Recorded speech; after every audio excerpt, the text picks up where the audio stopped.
Good morning student all of you. सभी को नमस्कार बच्चों। आज हम डिस्कस करेंगे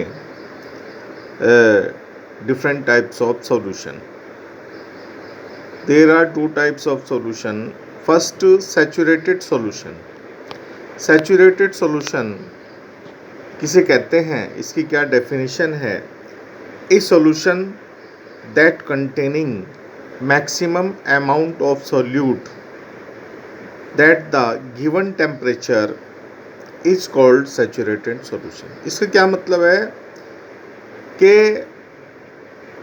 जैसे हमारा वाटर है, पानी है, तो पानी में क्या है, हम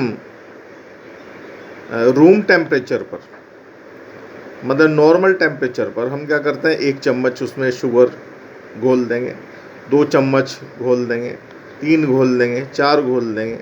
लेकिन एक स्थिति ऐसी आती है कि हम उससे ज़्यादा उसमें शुगर को नहीं घोल सकते। इसका मतलब वो जो सॉल्यूशन है वो हमारा कैसा सॉल्यूशन होगा? सैचुरेटेड सॉल्यूशन, जिसमें जो हमारा सॉल्यूट है उसकी मैक्सिमम अमाउंट घुल चुकी होती है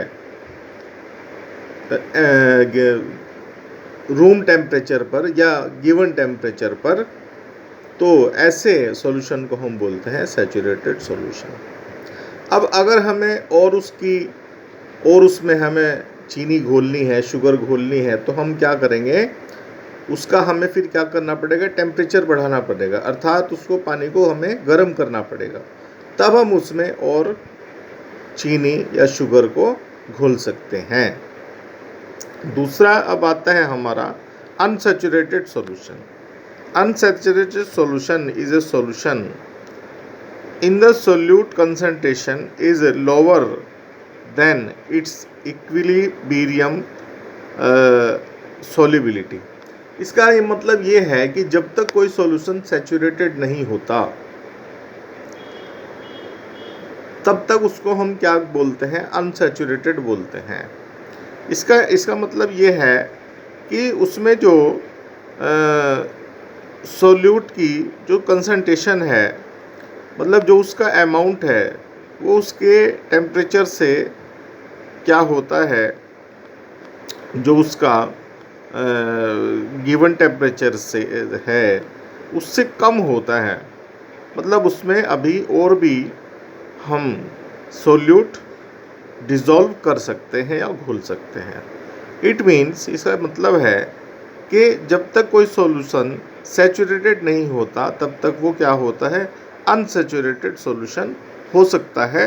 और उसमें ये कंडीशन होती है कि उसमें हम जो अमाउंट है वो हमारी और हम ज़्यादा मतलब घोल सकते हैं। तो ये हमारा हो गया अनसैचुरेटेड सॉल्यूशन।